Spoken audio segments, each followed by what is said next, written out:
que me chamou a atenção até para te convidar para o Pina Porta, a gente vive num país de terceiro mundo, onde as pessoas elas querem, mas às vezes elas não seguem o passo a passo para essa conquista, né? Sempre que eu percebo que as pessoas que rompem, elas passaram todas elas por muitos problemas antes de romper, e não é diferente da sua história. Então, há 6 meses atrás, quando eu te conheci, indicado foi pelo Beninão, por um grande amigo, que é uma história muito parecida com as pessoas que rompem. Não muda. É como se fosse, normalmente eu busco padrões, né? Então, normalmente são padrões muito parecidos. Então, acho que é importante as pessoas entenderem. Não vem ao caso valores, mas o Ronaldo ele teve a oportunidade de vender por milhões de reais uma rede de postos de gasolina. Fique você imaginando aí que pode ser 1 ou 200, aí é sua imaginação. Mais valores, para a maioria das pessoas, pararia de trabalhar.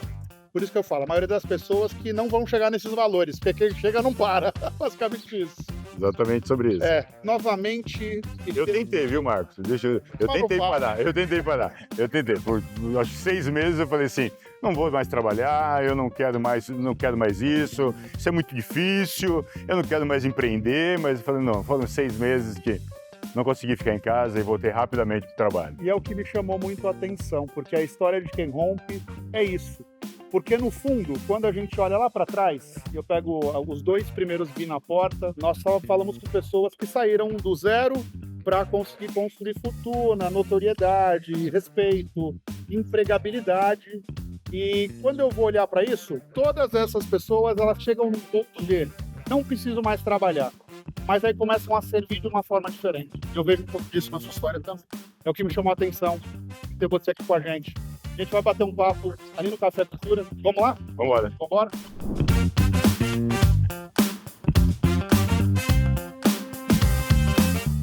E agora se envolver cada vez mais em educação. Então, da onde surgiu isso? Tipo assim, da onde vem essa energia de... Da onde surgiu isso? Tipo assim, da onde vem essa energia de... Se a gente olhar para o começo da sua história, talvez você nunca imaginou a chegar no dinheiro que você ganhou com a venda dos postos, concorda? Legal. Aí chegar a esse ponto, e visivelmente foi uma construção, senão não haveria sequência. Então, normalmente a gente percebe que você foi amadurecendo, criando mais experiência, ao ponto de chegar aqui e falar, eu posso mais. Isso aqui poderia ter acontecido antes, inclusive. Mas por que ir para a educação? O que te fez começar agora a investir pesado em educação, querer se envolver com a educação?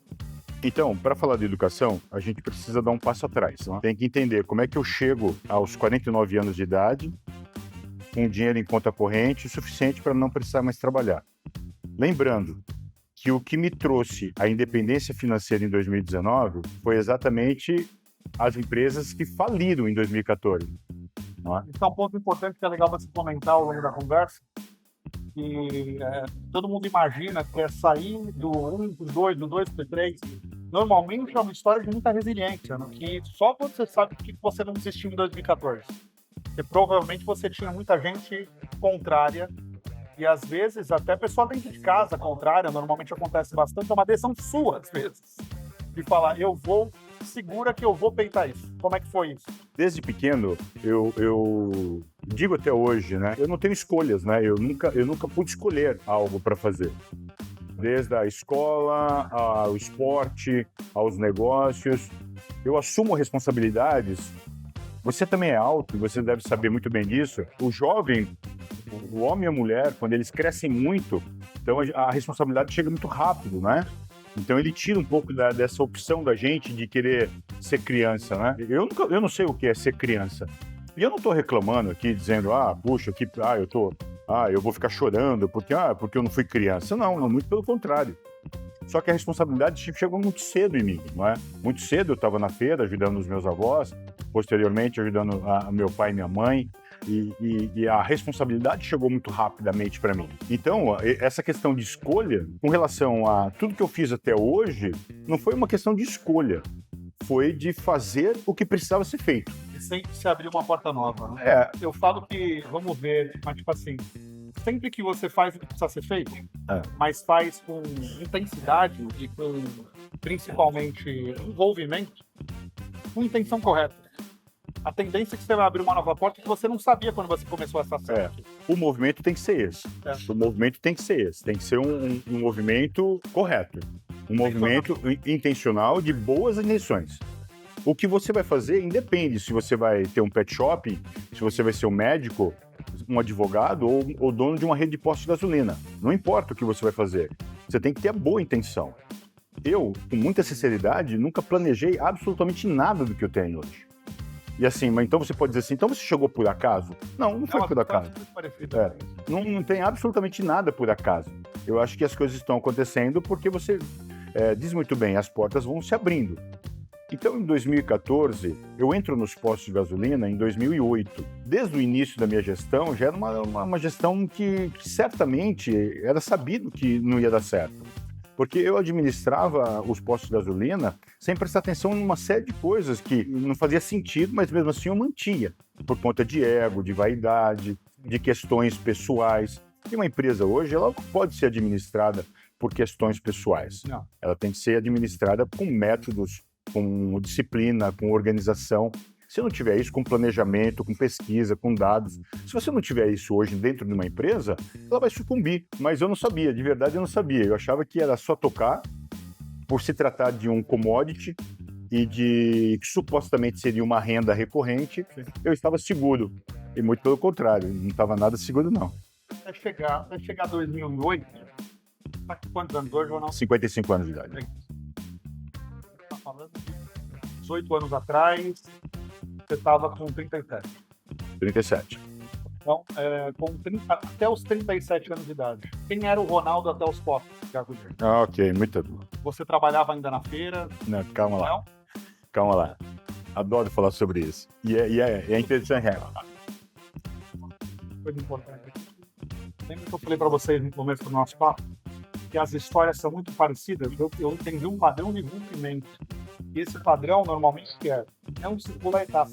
Então, a gente hoje percebe, por conta de muita coisa falada em pauta, que dá para você aprender alguma coisa e simplesmente sair do 0 a 1 milhão rápido. Esquece.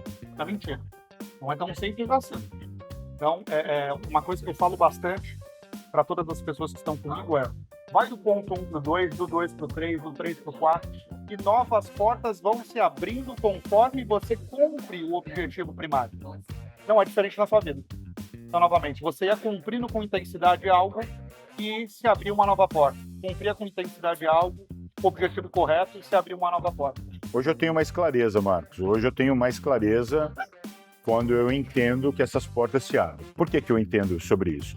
Porque lá atrás, antes dos postos, antes do colégio, dos postos e dessa suposta liberdade financeira, e a gente pode dizer que a liberdade financeira, ela é um tipo para mim, um tipo para você, um tipo para outras pessoas que estão conosco aqui. Não quer dizer o que é bom para mim vai ser bom para você, ou os números que me atendem você. Mas lá atrás, quando a gente volta lá, o Ronaldo, adolescente, com 8 anos de idade, quando ele ia para a feira ajudar o avô dele na Feira Livre de São Paulo, a montar barraca, descarregar caminhão, entre outras coisas, mais uma vez eu falo sobre oportunidades, né? O que eu tinha naquela época, né? O que eu tinha na minha mão naquela época, o que eu podia fazer? O que eu podia fazer era ajudar o meu avô nas feiras, né? Acordar de manhã, subir no caminhão com ele, e ir para a feira, ajudar ele da maneira com que eu podia, com 8 anos de idade. Então, você está disposto a pagar o preço? Você está disposto a querer fazer o que precisa ser feito? Você está disposto a renunciar? Tudo vai dar certo. Você não precisa ter a menor dúvida com relação. Porque quando você está disposto a renunciar, automaticamente vem a transformação. E quando você transforma, vem propósito. Então, são coisas que estão andando lado a lado. Quando você encontra determinação, resiliência, transformação, propósito, a abundância financeira ela vem. É o que aconteceu comigo. Então, lá atrás, com 8 anos de idade, responder essa pergunta aos 55 anos de idade, eu me pergunto assim, e normalmente eu faço essas perguntas, o quanto você está disposto a renunciar? Você está falando exatamente o que eu acredito, porque eu converso com bastante gente que eu lido no meu dia a dia, e eu falo que um menino de 16 anos de idade, eu comecei a trabalhar aos 14, mas um menino de 16 que vendia camiseta, ele nunca pensou em vender moto, e depois vender carro, e depois abrir a primeira empresa, e depois eu ia fazendo bem feito ao ponto de romper, mas o fazer bem feito ao ponto de oportunidades novas aparecem. Então eu me olho aos 16 anos de idade, percebendo que o gerente da loja que eu trabalhava era desorganizado. E aí, com 3 meses de loja, mesmo sem idade para isso, eu fechava o caixa da loja. E aí eu era o primeiro a sair, o último a sair, daqui a pouco eu estava mexendo com estoque. Com 16 para 17 anos de idade. E aí os meus amigos vendedores olhavam para mim e falavam assim, mas ele não te paga para isso, eu só não tô aprendendo. Então, tipo assim, esse a mais que te faz romper, pouca gente quer fazer. Eu chamo isso de ser indispensável, né? O que você está querendo? Quando você estava lá como CLT, trabalhando numa loja de carros, ou em outro comércio, ou em outra empresa que você trabalhou, você não se contentava em fazer só o que você queria fazer. Então, hoje, fazer só o que precisa ser feito é obrigação. Eu tive uma passagem também muito curta, de aproximadamente 7 anos, no Banco Bradesco. Legal. E que não foi Banco Bradesco. Ele nasceu como Banco Pontual, que virou Continental, que virou BCN, que virou Finasa. Isso foi em 1998. Nossa. O Ronaldo está falando de uma época, eu lembro em 2002, um primo meu em Mogi das Cruzes, uma festa para comemorar que ele virou gerente jurídico do Itaú. Hoje não é mais tão assim, mas 98 era, virou gerente do banco. Sim. Era um mega cara. Mas a história não começou gerente, né? Não começou gerente. Você entrou no Bradesco ali... Eu preciso explicar para você por que eu entendi naquele momento que eu teria que ser CLT. Porque minha família toda são comerciantes, não é? Então nós crescemos com esse entendimento de fazer comércio, de comprar e vender, de empreender. Só que existia uma instabilidade muito grande, muitos altos e baixos. Hora você tinha, hora você não tinha. Hora você tinha e hora você não tinha. E eu me casei com a Ana Cláudia. Eu conheci a Ana Cláudia em 1986 e ela de uma família diferente da minha. Boa como a minha, mas a família dela mais estruturada, principalmente na questão da modalidade de CLT. Então eu via isso, a regularidade de orçamento financeiro dentro da casa dela, e eu não tinha isso dentro da minha casa. Então o que acontecia? E eu continuava, e minha família dizendo, você é um bom vendedor, você é um bom vendedor, e eu acreditando. Eu não sou um bom vendedor, absolutamente nada. Mas a minha família dizia, você é um bom vendedor, teu pai é um bom vendedor, você é um bom vendedor. E normalmente, quando a gente acredita em alguma coisa que a gente sabe fazer muito bem, a gente acaba fazendo coisas que não são muito legais. Normalmente, as pessoas que são taxadas como boas vendedoras ou bons vendedores, eles não são muito organizados financeiramente. Essas coisas estão mudando, né? Mas ainda tem... um padrão. É um padrão. Então, aí eu decido falar assim, não, ok, eu não quero mais essa instabilidade. Eu olhei para a família da minha esposa e falei, eu quero isso...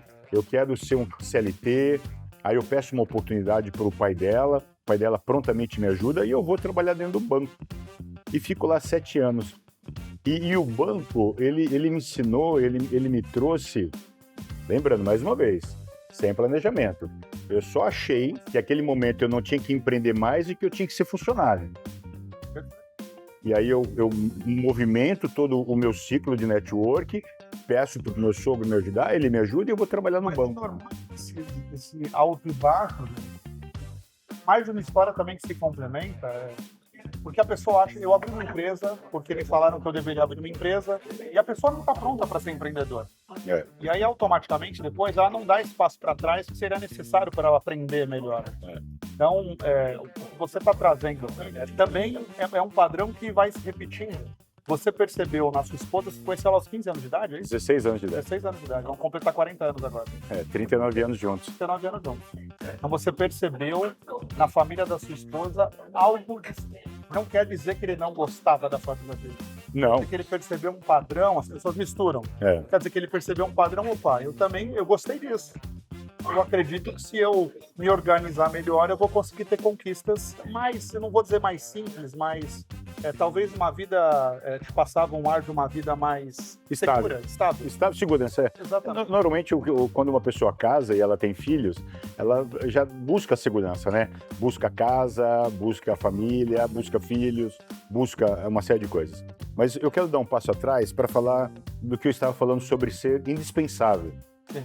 E eu sofria muito no banco, por 2 motivos. Primeiro motivo, meu sogro era o diretor do banco. Não é? Meu sogro passou a ser diretor do banco E isso, a minha cobrança já dobrava, porque você já carrega uma responsabilidade. Porque as pessoas nunca reconhecem o que você faz. Sempre justificam o seu sucesso por conta de uma indicação, né? Esse é o primeiro motivo. E o segundo motivo é o fato de eu tentar sempre ser indispensável. Então, nunca fazer somente o que o banco pedia. Eu entro em 1998 no banco com o menor cargo de função, de salário do banco, e saio e sou promovido para o mercado em 2002 com um salário surreal. Meu sogro me disse para mim, pô, você acabou de perder um salário que eu demorei 30 anos para receber. E o banco, eu não me entendia mais, eu me tornei um cara muito autônomo dentro do banco, e o banco entendeu que naquele momento ele tinha que me desligar, e eu chamo promover para o mercado, e ele tinha que me desligar porque eu já não cumpria mais as regras do banco. E não faz sentido você estar dentro de uma organização como o Bradesco sem estar cumprindo as regras do banco, né? Demorei um pouco para entender isso. No primeiro momento eu saí do banco achando, não, esse banco vai falir, porque eu sou muito bom, porque, enfim, aquelas bobagens todas que a gente pensa, né? Mas posteriormente eu entendi que o banco fez uma ótima escolha e é por isso que o Bradesco está onde ele está, colhendo os louros de todo um trabalho de décadas aí, não é? Então ser indispensável. Qualquer coisa que você faça, seja indispensável. É extremamente importante, porque você falou, só fazer o básico, chega um momento, vamos olhar para uma instituição, né? Você planeja um crescimento para um negócio, legal. E se a pessoa que foi contratada hoje, ela sempre faz o básico, vai chegar um momento que a empresa ela já é maior do que aquela pessoa que foi contratada lá atrás. Então, se você basicamente não evolui ao ponto do que a empresa evolui, você vai de um em um ano ter que trocar de empresa, buscar novas oportunidades. Então, vamos dizer que você não tem esse espírito empreendedor, de ser indispensável, de buscar um novo, de propor mais trabalho. No mínimo, você precisa evoluir com o lugar que você trabalha, porque senão a todo momento o negócio é maior que você. E normalmente o que faz um negócio são as pessoas, mas às vezes elas estagnam, né? Então, mais uma história, mais um padrão que se repete. Tem uma coisa interessante para eu concluir essa questão que você falou do seu sogro e da sua esposa. Eu tinha um amigo de infância que o pai, minha mãe corretora de imóveis, minha avó dona de loja de ouro, a família da minha avó inteira de Minas Gerais, todo mundo mexeu com ouro a vida inteira, e ela veio para São Paulo e acabou tendo uma loja de ouro aqui também. Minha mãe corretora. Mas eu tinha um amigo de escola, que o pai trabalhava na COSIP e se aposentou na COSIP. E aí, ele, aos 18 anos de idade, foi aos Minas comprar a COSIP, algo assim. E aí ele foi, ao contrário, lá em Cubatão. E aí ele foi para Uzi Minas. E aí de lá ele foi para Sencrup, no Rio de Janeiro. Hoje está na siderúrgica do Pecém, lá em Fortaleza. Então, 20 anos já seguindo. Mas eu olho para trás com 12, 13, 14 anos de idade. A gente estudou junto dos 7 até se formar. E eu olho, sempre que eu ia na casa do Bruno dos Santos Calqueri. Aí a avó dele espanhola Calqueri lá, o pai, a mãe. E eu achava aquela casa tão organizada. E aí eu lembro de um dia do Bruno falar pra mim quanto que o pai dele ganhava. E aí eu botei na minha cabeça que, tipo assim, eu quero ter uma esposa como a Rose, eu quero uma casa organizada como, tipo assim, criou um padrão. Porque em casa eu tinha uma avó muito estável, mas eu tinha uma mãe que era altos e baixos. Minha mãe, em dia, tinha dinheiro para comprar carro zero, dia não tinha dinheiro para pagar um boleto. Loucura. Eu sei que é isso. Olha, eu estava num colégio, olha, eu estava em outro. E aí eu olhava a briga da minha avó com a minha mãe, e eu olhava para a família do Bruno e falava, meu Deus, é tudo tão redondinho, e troca de carro planejado, e constrói a casa. Que delícia, né? Isso é legal, porque, tipo assim, eu olhei para a família do Bruno e eu falei, putz, que família legal. E normalmente é importante isso também, né? A gente respeitar e amar nossos familiares, mas entender que às vezes não cabe pra gente alguns padrões. Então, eu falo o seguinte, quando você sentir essa dor dentro de si, é o seu corpo, é a sua mente, é espírito, é alma, o que você entender. Mas tá gritando que você não cabe ali. Respeite isso. É o que você falou do Bradesco, é o que você falou da questão de eu amo os meus pais, eu amo o que eu fazia até aqui, mas tem algo dentro de mim gritando que eu preciso novo, entende? Porque as pessoas não respeitam essa intuição que vem de dentro. E não precisa esperar, como eu, 49 anos, para entender e dar o primeiro passo, né? De sair, porque eu, desde muito jovem, essa coisa essa inquietude minha era muito forte, muito latente, mas eu esperei muito tempo, né? Eu fiquei... Eu acho que nunca é tempo demais, mas eu esperei 49 anos para falar assim, ok, eu acho que faz sentido, eu acho que eu preciso saber mais, eu acho que eu tenho que ser mais plural, eu acho que eu tenho que me permitir mais, eu acho que... Você passou... Eu tô com 38 anos de idade, eu não acho uma criança, eu acho que eu tô começando a vida agora. Então, eu não trocaria os meus 38 pelos 20, por nada. Eu acho que é um pouco assim, você passou pelo que passou para ter esse despertar aos 49 anos de idade. Se fosse diferente, ele não teria acontecido. Mas se a gente olhar de 2002 até 2008, quando você adquiriu o primeiro ponto, depois se tornou uma rede. 2008. 2002 para 2008. Mas aí tem outras coisas, né? De 2002 a 2008, o que mais chamou atenção na sua trajetória? Eu buscava... E aí o banco me desligou. Sim. E eu fui entender como é que era empreender. Mas o banco tinha me ensinado muito, né? Porque eu saio como gerente comercial do banco. E aí, como gerente comercial, o que eu mais fazia dentro do banco era resolver problemas. E conversar com empresários o tempo todo. Empresários que não tinham absolutamente nenhum de recurso e empresários bilionários. Então, e a última agência que eu estive foi Brasília. Então, o dinheiro está em Brasília, né? As pessoas falam assim, o dinheiro está em São Paulo. Você chegou a morar lá, então? Morei 2 anos em Brasília. Então, o banco, ele me trouxe um know-how muito grande, é impagável. Hoje eu não tenho como mensurar o que o banco me entregou, além de, em algumas reuniões, os meus amigos gerentes do banco, eles falavam o seguinte, Ronaldo, não dá pra gente participar de treinamento e reuniões com você, porque, poxa, você puxa muito o saco do banco. Porque eu dizia, cara, olha o que o banco está ensinando a gente, ainda eles pagam o nosso salário. Eles pagam para ensinar para a gente. Então, quando eu saio do banco, eu saio com uma bagagem muito grande, muito, muito, muito grande. E eu saio para empreender. Aí eu vou... O primeiro ano não foi um ano muito, muito fácil, porque quando você está debaixo de um guarda-chuva, como de bancos como Bradesco, Itaú, Banco do Brasil, Caixa Econômica Federal, o guarda-chuva é muito grande. Então, muito do que você era naquele momento era porque você estava com terno, gravata, um bottom de ouro do Bradesco, então aquilo abria suas portas. Era mais fácil conquistar, era mais fácil bater metas, era mais fácil obter resultados. Quando você sai debaixo de um guarda-chuva desse que te protege realmente, e é protetor, tá? Acredite. Trabalhar dentro de um... banco e ele falou a mesma coisa. Protege. O banco saiu e ele falou, como aquele selinho me ajudava? Aí você começa a bater nas portas e as portas já não abrem mais com aquela espontaneidade. As portas já... Pois é, né? Antes você dava uma olhada na sua agenda para ver se você podia atender o empresário. Hoje o empresário já está fazendo o inverso com você. O Ronaldo, ex-gerente do banco, né? Ex-diretor do banco, né? Então, assim, o primeiro ano foi muito difícil, mas como eu disse para você que nunca foi uma questão de escolhas, né? Casado e com filho, eu tinha que fazer o que era preciso ser feito. Então, eu superei uma série de crises que eu tive pânico, descobri que eu estava com a síndrome do pânico, né? E isso não é culpa do banco, não, tá? Não vou eu chegar e falar assim, o banco me causou isso. Causou nada. O pânico veio em mim porque é uma questão de família também, porque minha mãe tem e eu tenho, e não tem absolutamente nada a ver com banco, tá? Porque trabalho nunca matou ninguém e nem vai matar. Porque eu tenho amigos que saíram do banco, porque hoje eu não trabalho mais, porque eu tenho pânico, porque o banco não gerou banco. Coisa nenhuma. Banco não causa pânico em ninguém, não. Aliás, banco nem trabalho nenhum causa pânico em ninguém. Você precisa trabalhar, você precisa arregaçar a manga, e se você tem algum tipo de problema, vai tratar o problema. E continua trabalhando. Porque só o trabalho produz riqueza. Não tem outra questão. Só o trabalho produz riqueza. Eu estou trazendo, eu lanço um livro agora no começo do ano, no meio do ano que vem, no meio do ano que vem. O propósito só sai do trabalho. Só. Você quer ter propósito de vida? Arregaça as mangas. Seu propósito só vai sair do trabalho. Não tem caminho. Porque tá chovendo. Porque tá sol. Porque hoje eu tô com uma dorzinha aqui.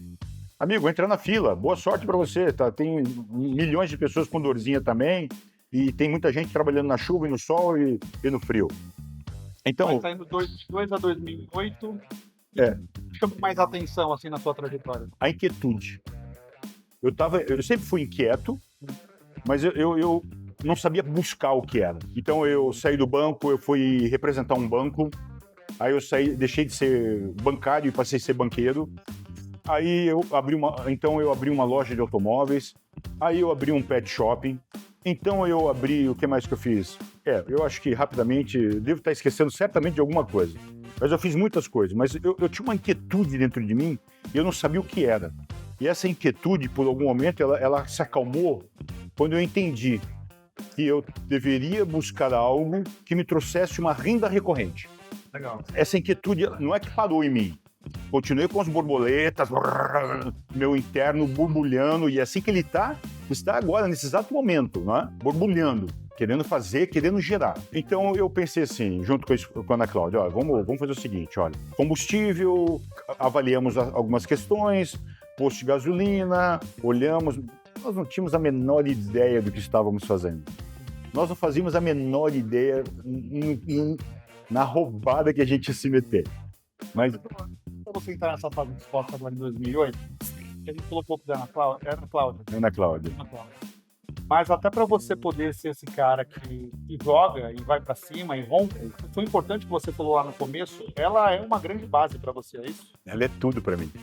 Não é só uma grande base, não. Normalmente também é um outro padrão que se repete. Ela é, Um bom empreendedor, para ele romper, ele tem que ter uma base muito forte em casa. ela é tudo para mim.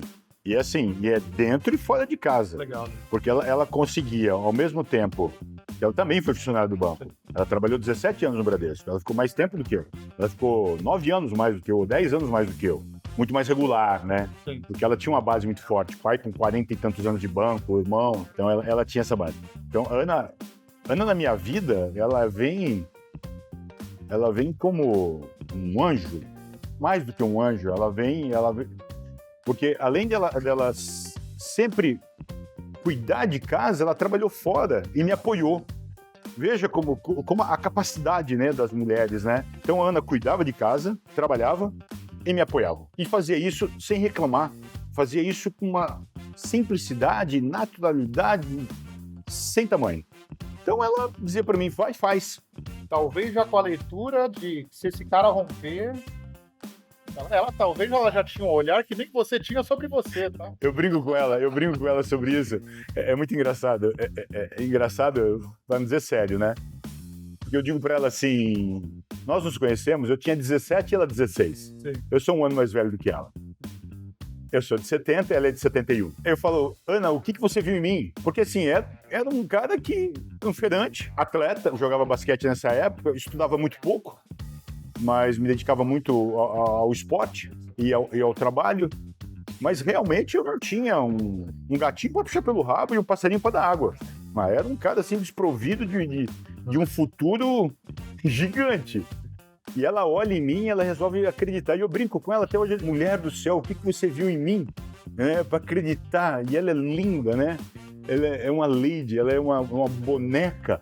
E assim, inteligente, eu não sei realmente, talvez até hoje ela não me diz o que viu em mim, eu cobro ela, pode ter certeza. Eu digo, essa semana mesmo, voltando agora, eu digo, o que você viu em mim, Ana? Por que você está comigo? Você poderia estar casada com um cirurgião plástico, você poderia estar casada com um executivo, seu pai era diretor do Banco Bradesco, tinha amigos diretores, vice-presidentes, você era amigo de todo mundo, por que eu? Essa autenticidade é uma das coisas, né? Você sabe, no fundo você sabe. Se a gente olhar, 2008, sua esposa, que visivelmente é uma base para você conseguir chegar até 2008, mas aí já é uma decisão conjunta de vocês, de vamos empreender juntos. Sempre foi junto. Legal, mas ela sai também, ela já sai do banco, você sai. Ela sai do... Isso é uma decisão conjunta de vocês. Assim, sempre foi conjunto. Não. Sempre foi conjunto. Eu nunca teve, assim, o Ronaldo prevalecendo a Ana Cláudia ou a Ana Cláudia prevalecendo o Ronaldo. Nunca foi sobre isso. Foi, por exemplo, ela decide abrir mão, foi do banco, quando eu sou promovido e sou transferido para Brasília. E aí a minha renda no banco já era suficiente para nos mantermos e ainda guardar dinheiro. Então foi uma tomada de decisão, Ana, olha aqui, olha, você está 17 anos no banco, você tem suas rendas, ela era advogada do banco. Ela se formou, ela é advogada e ela trabalhava no departamento jurídico do banco. E então, você é advogada, você ganha isso, eu ganho isso. Com o que nós ganhamos, com o que eu ganho hoje, é o meu salário, o seu, e ainda dá para guardar. O que você acha? Não, acho que faz sentido também, eu estou cansada, eu acho que está na hora de eu parar também. Então é uma decisão tomada juntos, sempre junto. Absolutamente nada forçada. Então ela pede as contas do banco e se muda comigo para Brasília para ficar 2 anos comigo lá. 2008 vocês têm empreitadas, mas a grande empreitada de vocês é de 2008 para frente. E vocês tomam uma decisão de entrar em renda recorrente através de postos de gasolina. É onde realmente existe um investimento, né? Legal. Onde você pega, assim, todos os recursos que você acumulou durante o seu trabalho, que não era muita coisa, mas era o suficiente para poder comprar um posto de gasolina, e a gente decide, pensa muito superficialmente num posto de gasolina, porque é muito complexo você operar commodities, porque o commodities não é você que precifica, é o consumidor que precifica o commodity. Se ele não compra, você não vende, e é sobre isso. Mas eu não sabia disso. Eu achava que era botar gasolina, pagar o frentista, colocar o cigarro e colocar água e o refrigerante e o óleo, e ok, vamos vender. E no final do dia, muito diferente disso. Muito diferente. Trabalhar com commodities exige planejamento, organização e trabalho em grupo. Também que 2008, quando o primeiro problema com o foco, já também, que ainda não é mais o Ronaldo diferente. Não. É um Ronaldo empreendedor, é um Ronaldo que passou pelo Bradesco, é um Ronaldo que casou com uma esposa que se torna a base dele. É um outro Ronaldo, certo? É. Legal. Mas aí o Ronaldo vai lidar no dia a dia com pessoas ali, frentistas, e pessoas que às vezes vão tomar decisões erradas também. Você passou muito problema com pessoas que trabalhavam com você de 2008 a 2014? Quando você não é disruptivo, você tem problemas. E, claro, eu tive muitos problemas. Mas existe uma virada de chave que quando os postos faliram, em 2014, quando os postos faliram na compra, tá? Isso está bem claro. Nessa história de que, eu fico contando aí, os postos faliram em 2014. Conversa mole, tá? Os postos faliram... Eu queria ter comprado. Não, ou sim, mas ter feito o que eu fiz em 14, 15, 16, 17, 18 e 19 na venda. O que mudou de 15 até 19? Planejamento, método, organização, disciplina. Mas isso você traz alguém, você ia atrás em alguém para ajudá-lo? Exatamente. Então, quando nós já compramos os postos, sem nenhum juízo e com muita sorte, sim, a gente começa a adquirir postos. Porque quando você entra nesse mercado, você tem a credibilidade, né? E as pessoas ainda têm... Os parentes e os amigos ainda acham que ser dono de posto de gasolina são pessoas bem-sucedidas. Claro que são, pessoas que estão aí há 60, 70 anos, claro que são. Grandes redes, com 100, 200, 300 postos são. Mas quem tem 2, 3, 4 postos, como eu tinha, dá só um... Eu tive uma oportunidade em 2013 de comprar um posto de gasolina por R$500 mil na Penha, em São Paulo. Tem um cara que estava querendo passar por qualquer jeito o posto e chama atenção. Sim. Dá vontade, você fala, opa, acho que eu vou, não vou, porque daí aquele medo do novo, sabe assim, tipo assim, não sei como é que funciona isso. Eu já envolvido com marketing digital e acabei não tomando essa decisão. Você comprou o posto? Não, mas esse amigo tá até hoje, dono de uma empresa de brindes e tem esse posto até hoje lá na Penha, em São Paulo. Meu pai teve Meu pai teve um sacolão na Penha que eu cuidava na rua Machá, lá na Penha, perto da igreja. Os postos de gasolina, eles me ensinaram muita coisa. E eu acho que a principal, o posto de gasolina, ele te ensina a administrar centavos. Esse aprendizado, realmente, as faculdades e os colégios teriam que ensinar, teriam que mostrar isso para as crianças, administrar centavos. Porque você só junta 1 milhão, o primeiro centavo. Não tem outro caminho. Bom, então, voltando lá, dando um passo atrás, quando nós compramos os postos, eles já nascem falidos, porque a gestão era totalmente sem estrutura, sem processos. Então, sim, tinha muitos problemas. E qual foi o principal problema? O turnover. Contrata sem qualidade, manda embora. Contrata sem qualidade, manda embora. Contrata, e aí, no final das contas, as rescisões. Você precisa indenizar. Se você em todo negócio que você abrir, e se você não tiver método, se você não tiver organização, ele vai ter um custo financeiro que vai custar 1, 2, 3 ou 4 vezes o que você faria com planejamento. Então você tem que entender isso. E isso me custou. E eu fui mandando embora, e contratava. E eu sempre contratava por salário, nunca por competência. Sim. Eu sempre precificava a pessoa por salário, nunca pensando na competência. E aí o turnover é altíssimo. Chegava no final de um ano de um exercício, com 3 postos, 4 postos de gasolina, eu tinha, em média, 100 funcionários, eu gerava 2 vezes esse grupo de funcionários em um ano. O dinheiro todo ia todo para contratos mal assinados com companhias, contratos mal feitos com fornecedores e o turnover, a rescisão dos funcionários. Acabou. Os postos... Chegamos em 2014, não tinha mais 1 litro de combustível, lojas de conveniência que eram para ter 4, 5 mil itens, tinha meia dúzia de coisas dentro da loja. E o que fazer? Como resolver isso agora? Aí foi a virada de chave. Legal. Aí foi. E ali você, de 15 a 19, vocês trazem um novo sócio para ajudá-los, já com experiência em imposto, é isso? Não, sem sócios. A gente... Você e Ana tomam decisões diferentes, até pela experiência desses 6 anos, começam a administrar isso de uma forma diferente, ao ponto de fazer com que ele comece a dar dinheiro. O ponto da mudança, eu vou contar uma coisa para vocês aqui, uma coisa muito particular, mas eu vou contar pela primeira vez para uma entrevista, para um canal que vai ser divulgado. O ponto da virada foi o dia em que meu sogro ligou para minha esposa. Era aproximadamente 10h30 da noite, e ele pergunta para minha esposa assim: filha, tá tudo bem?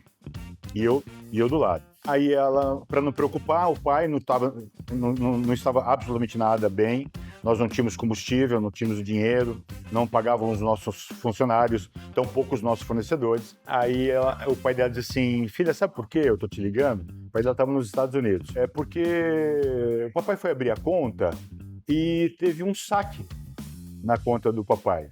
Eu não vou abrir valores para vocês agora, não faz sentido, mas aí, você sabe o que era? Você sabe o que é, filho?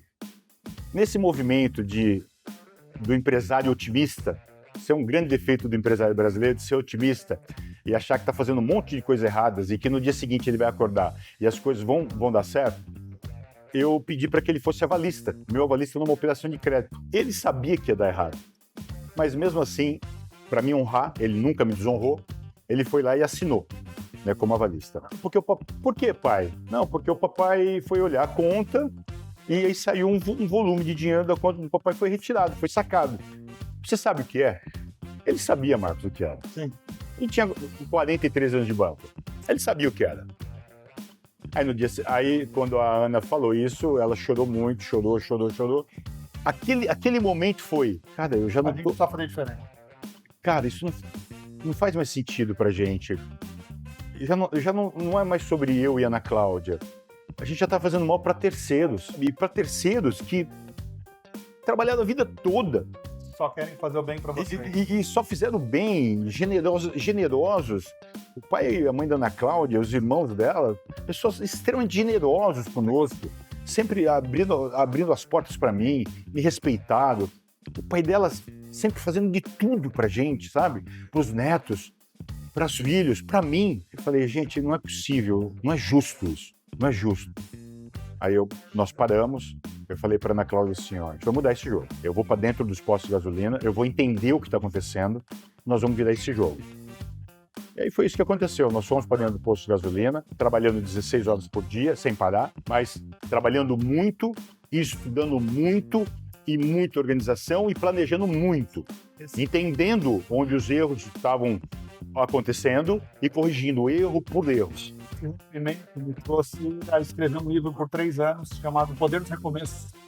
Eu falo que você poderia subir, você estava ali no 6º andar de um prédio, você poderia subir até o 10º, talvez caindo o 10º não tem mais volta. Então eu falo que, tipo assim, quanto mais rápido você entender que precisa recomeçar, precisa fazer diferente, talvez a queda é menor. Então, novamente, tem gente que vai muito longe. E eu falo que eu já passei por algumas quedas, algumas vezes. A última, uma queda de um 7º ou 8º andar, que poderia não ter me colocado aqui, mas faz a gente ter um choque de realidade de por que eu não tomei essas decisões antes?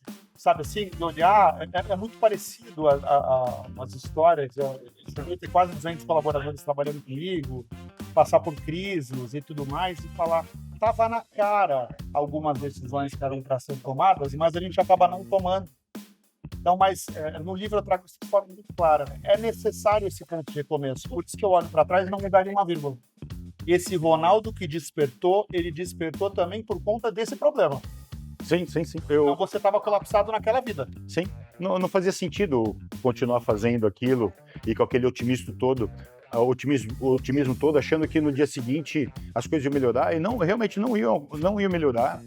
E aí eu assumo, definitivamente, eu paro de brincar, porque eu digo, eu entendo que eu estava brincando, eu não estava trabalhando, e começo a olhar para dentro do negócio, entender quais são o que eu precisava ser feito, o que precisava ser feito, chamo todos os fornecedores, digo para todo mundo assim, olha, eu não tenho mais dinheiro, o dinheiro acabou, eu preciso da ajuda de vocês, se vocês pararem de fornecer para mim agora, eu não vou conseguir pagar.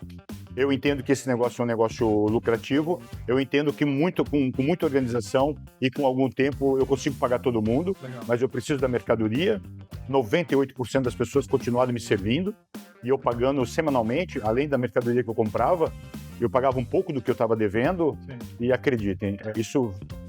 Eu ouvi muitas verdades que precisava escutar, verdades que doeram muito, que me machucaram, mas que cicatrizaram. E nós demos a volta por cima e eu e a Ana Cláudia assumimos tudo isso. O pai da Ana foi fundamental nesse processo todo, porque assim, outro erro muito comum nos empresários é mexer no capital de giro, né? Vou falar uma coisa para vocês aqui, olha, se vocês tiverem, prestem muita atenção no que eu vou falar agora. Deus perdoa, mas o capital de giro não perdoa. Acredite nisso, tá? Se você mexer no seu capital de giro, você mata a tua empresa. Então, meu sogro me chamou, falou, olha, fez uma administração básica, uma conta básica comigo, olha, vou te emprestar um dinheiro aqui para você comprar combustível, porque posto de gasolina precisa de combustível, e aí nós vamos encher os tanques, e você nunca mais vai mexer no dinheiro do seu capital de giro. Nunca mais. Você vai pagar, você vai viver e vai pagar as suas contas com o que sobrar da venda do combustível. Não é que o danado estava certo? Pagamos mais de 7 milhões de reais, que era a dívida que os postos tinham, com esse dinheiro que ele emprestou, sem mexer no dinheiro da gasolina, administrando e conversando com todo mundo. É bom reconhecer também e honrar quem honrou a gente. O nosso contador, o Antônio Denner, lá de Santa Maria da Imperatriz, é muito interessante, porque o Antônio ele mandava a folha de pagamento para a gente, ele imprimia, né? Era o trabalho dele, né? De calcular e imprimir a folha de pagamento. Aí quando ele mandava a folha de pagamento, ele ligava para mim e falou, Ronaldo, me dá os dados da sua conta aí. Por que, Antônio? Eu vou te emprestar o dinheiro para você fazer a folha de pagamento. Então, o meu contador, ele mandava a folha, depois me ligava, eu mandava o número da conta, ele emprestava o dinheiro. Aí eu ia vendendo combustível, ia repondo ele, e são as pessoas que realmente honram a gente, que a gente desonra. Até hoje, o Antônio é o nosso contador, cuida de todas as nossas empresas. E aí em 2019, você tem a oportunidade, senão a gente vai... precisamos ir para o ponto final. O Ronaldo merece uma história de 3 horas de papo. Ponto final? Precisamos ir aqui, mas em 2019, você tem a oportunidade de vender os postos. Vendo os postos. Legal. Tá? No início da conversa, a gente falou sobre valores, né? Aquele menino diferente, uma coisa que me marcou quando eu conheci o Ronaldo, ele trouxe para mim o peso de uma caixa de laranja. 27 quilos, hein? Dependendo, né? Se ela tiver 18 dúzias, ela pesa 27 quilos. Se ela tiver 21 dúzias, ela pesa mais. A gente falou, hein? Fez tão bem ao ponto de marcar ele o peso de uma caixa de laranja, que é para conseguir conduzir mais do que uma e assim por diante. Então, novamente, aquele menino que carregava uma caixa de 27 quilos de laranja, daqui a pouco se torna empreendedor, casa com uma princesa, conforme ele traz pra gente aqui. Vamos ajustar? Uma rainha. Uma rainha. Então, tipo assim, ele começa a construir uma vida que talvez ele ali, como diferente, não imaginava. E essa vida começa a tomar uma proporção cada vez melhor, também por conta de ela ser uma base, mas você ser esse cara intencional. Ela sabe que um complementa o outro. Mulher sabe, ela já viu isso lá atrás. Então, novamente, chega em 2019, vocês recuperam os postos e você tem a possibilidade, como a gente falou no começo, de vender esses postos. Sim. E o Ronaldo vai ficar no ar, no valor da venda desses postos. Mas o Ronaldo vende esses postos por um valor... Não teria problema. Pararia de trabalhar. Eu acho que não teria problema falar o valor. Mas o dinheiro, ele é... Talvez eu possa falar um número aí que represente muito, ou um número que possa representar pouco. Deixar no ar. Eu acho que... Mas é do suficiente. E aí não é medo de Receita Federal, até porque foi tudo dentro das 4 linhas, não teve grandes grupos quando compram empresas, não tem como fazer caixa 2 ou caixa por fora. Não existe isso. Né? O dinheiro vem através de conta corrente e não tem que ser feito. É porque eu gosto de trazer essas histórias das marqueteiras. Nós estamos falando novamente, por isso que eu quis frisar, de um menino se torna um homem, se casa, constrói uma história, mas é um menino diferente. consegue em 2019, junto com a esposa, ajuda do sogro, de amigos, fazer uma venda que talvez ele nunca imaginou na vida. E ver um dinheiro na conta dele que ele talvez nunca imaginou na vida. Olha a história aqui, gente. Não é que esse dinheiro, por isso que valores, às vezes, fica muito no ar, o que você falou. Pode ser muito para um, pouco para outro, mas talvez é importante você imaginar. Porque 99% das pessoas no Brasil parariam de trabalhar com esse valor em conta. Então, novamente, o que te faz ali em 2019, após a venda dos postos? Isso é claro, tá? Para uma venda acontecer, para esse dinheiro cair na conta dele e da Ana, foi auditado, foi aprovado, ninguém transfere um valor para a conta do outro sem entender como a coisa funciona. Lógico. Então, automaticamente, ali, o que fez vocês não pararem? Vou mudar para Portugal, vou morar em Cascais. O que fez? Chegou a passar na cabeça morar em Cascais, não? Cascais não, porque só agora, esses últimos 2 anos, que eu tive a felicidade de conhecer a Europa, né? Eu sempre me recusei, eu sempre evitei para a Europa e meu sonho era morar nos Estados Unidos. E quando nós tivemos a oportunidade de realmente realizar esse sonho, esse desejo nosso, porque esse desejo de morar nos Estados Unidos, na época, era além de morar. Eu queria empreender nos Estados Unidos. Você chegou a morar nos Estados Unidos? Morei por 6 meses nos Estados Unidos. Você e a Ana foram para os Estados Unidos? Eu, Ana, Luiz, Laura e cachorro. Todos. Vamos morar e fazer uma vida nos Estados Unidos. Vamos para lá. Legal. Vamos para os Estados Unidos. Vamos aprender, as crianças fluentes. Orlando. Vamos empreender nos Estados Unidos. A Laura foi para Tarrytown, porque ela começou a fazer um curso lá. A Laura sempre quis ser médica. Em Tarrytown, ali perto de Nova York, perto de Manhattan, um curso preparatório para medicina. Então, nós ficamos em Kissimmee, em Orlando. Sim. Luiz ficou conosco.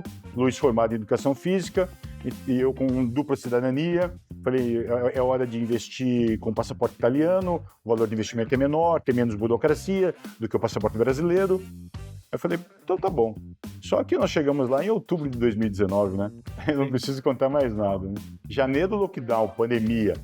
O que era inicialmente para 45 dias virou 2, 3 anos. Então, Lá, vocês ficaram 2, 3 anos lá. não, ficamos 6 meses. 6 meses voltaram. Tinha que voltar, porque como é que faz a conversão? Como é que eu vivo nos Estados Unidos recebendo em reais?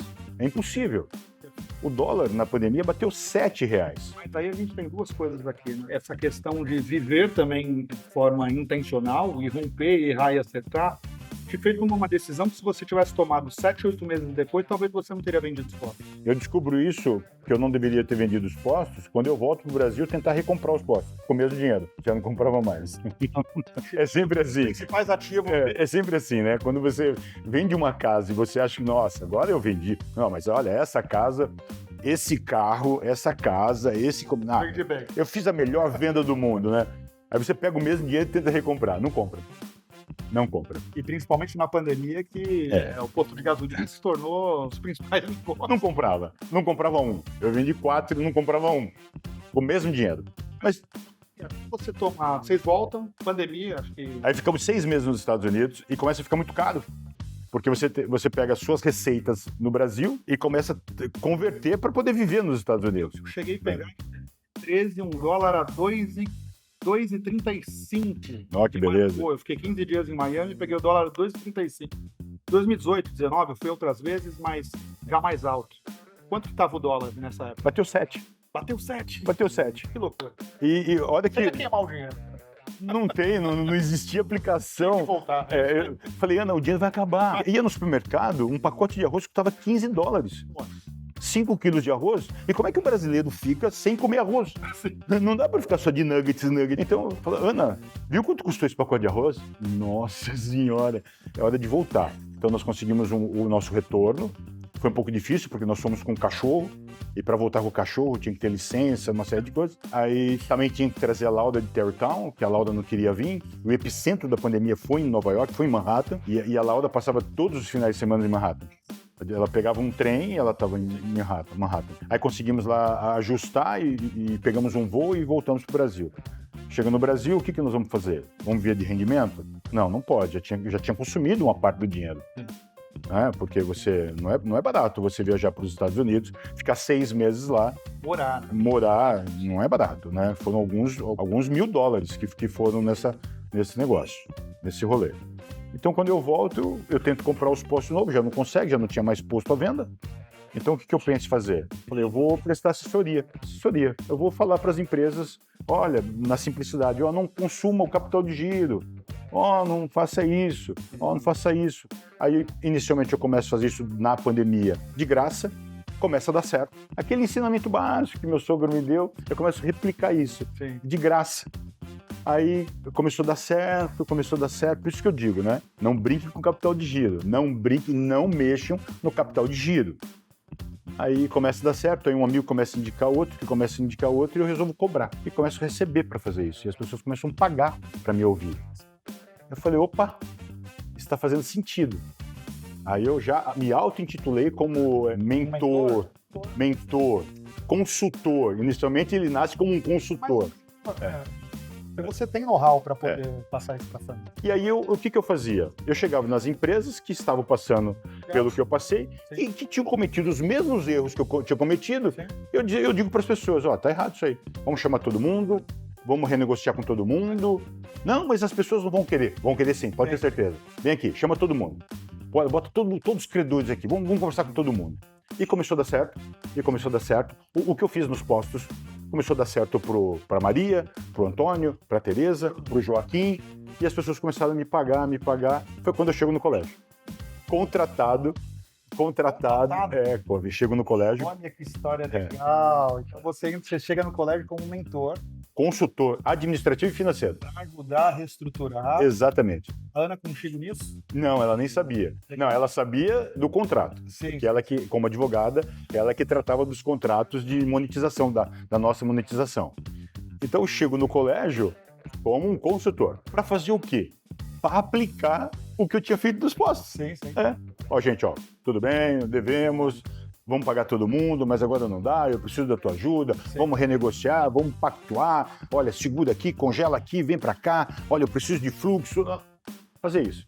Em 30 dias eu faço isso no colégio. E eu chego lá para a família que me contratou e mostro, olha, tá aqui. Normalmente eu fazia isso com o dono. Nesse momento a família não participou desse movimento. Sim. E eu fui para frente do negócio. Sim.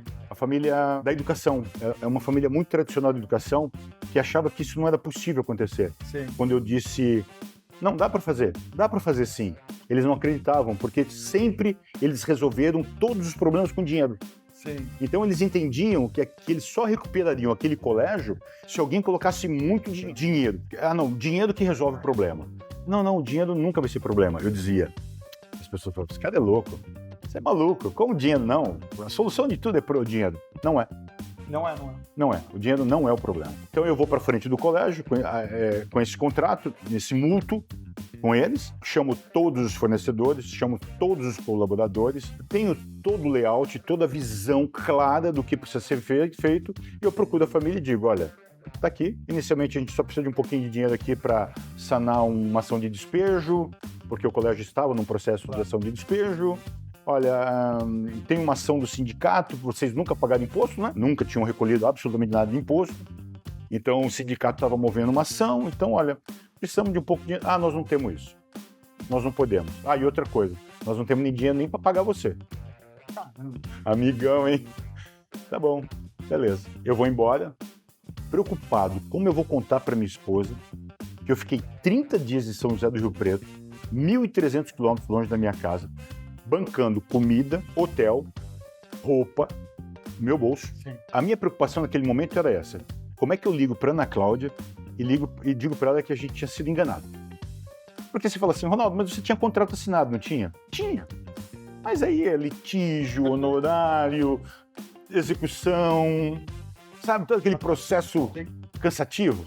Claro que eu ia fazer isso, porque era um valor muito significativo para a gente naquele momento. Mas, puxa, aí eu tô saindo, eles ficam ali na região de Taboão da Serra, ali, em Embu, eles têm instituição de ensino ali também. Eu tô pegando o Rodonel, pensando, como eu vou contar isso para Ana Cláudia? Ana Cláudia vai comer um rim meu. Eu já tinha perdido um rim nos postos, né? Agora eu vou perder outro rim. Ela vai, né? Ela é brava, tá? Eu disse, ela é muito brava comigo, ela é muito exigente comigo. Eu começo a chorar. eu começo a chorar compulsivamente dentro do carro. Choro. E depois vem um alívio em mim, assim, uma coisa, eu fico leve. A Ana me liga e ela percebeu que eu tava com voz de choro. Sim. O que tá acontecendo? Eu falei assim, olha, nós somos donos do Colégio Invictus. Ronaldo, tem certeza? Nós prometemos que não teríamos mais funcionários.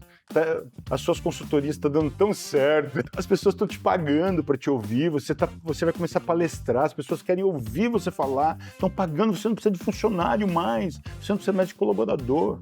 Eu não soube explicar para ela, mas eu disse para ela, sem antes falar com os proprietários. Eu disse, o colégio é nosso. Dá um minutinho aí. Liguei para a família. Doutora, a mantenedora é uma doutora. Doutora, olha, a senhora não tem dinheiro para me pagar e a senhora não tem dinheiro para investir no colégio. Mas a senhora tem uma faculdade formatada no Invictus, não tem? Ela tem 4 cursos presenciais. A faculdade já está pronta? Sim, está pronta. Eu falei assim, eu assumo o colégio se a senhora me der a faculdade. Não, a faculdade não, a faculdade é o nosso negócio e a faculdade é a nossa... Doutora, vamos encurtar a conversa.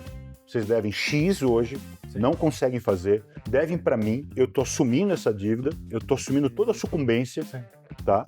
Vocês não pagam funcionários há 11 meses, eu estou resolvendo agora, foram 41 ações trabalhistas. Todas pagas. Mas eu já imaginava que isso vinha, o colégio tinha 109 funcionários, relutou um pouco, tá bom, senhor Ronaldo, fizemos um contrato, compramos o colégio e entramos na educação. Maio de 2021. Olha que importante a questão da gestão, né? Mas em 2021, nós estamos em 2025. 26, né? Vamos entrar agora em 2026 e o Ronaldo está colocando para 2028 um dos colégios. Depois a gente vai colocar o link embaixo do vídeo para vocês conhecerem, tá? Mas vou te falar que vai se tornar um dos principais colégios do país. Ele está montando algo revolucionário na educação lá em São José do Rio Preto.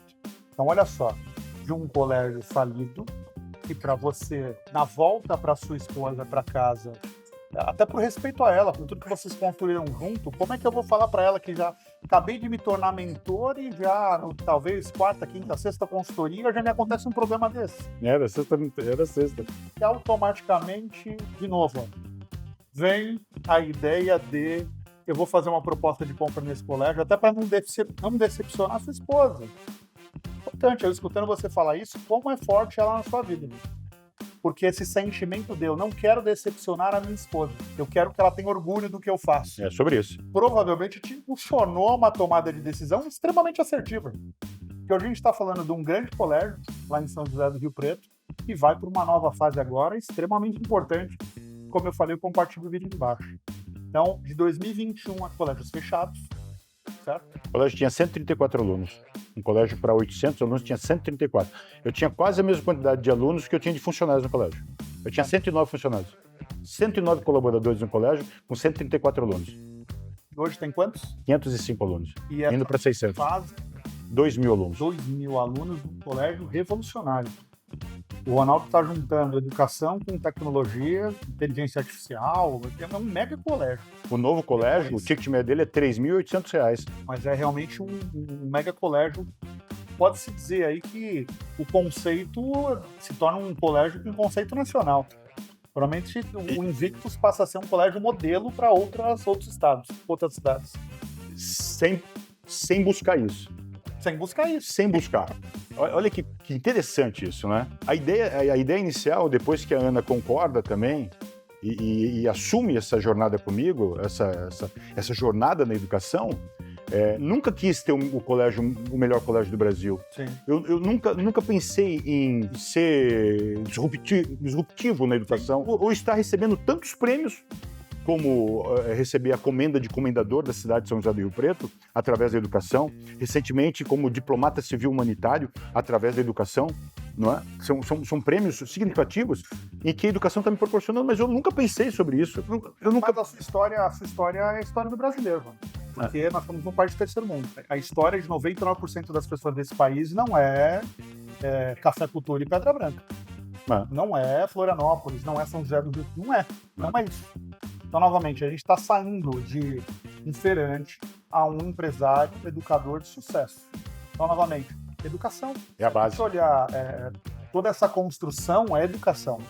Então, você fala para um público que precisa entender que através da educação, não quer dizer que vai ganhar milhões com venda de postos, que vai comprar... Não é isso. Mas você pode mudar a sua vida através da educação. Acho que a sua mensagem se torna muito forte. Porque por isso que é importante você contar. Diferente para um empreendedor de sucesso, tem uma jornada muito grande ligada à educação.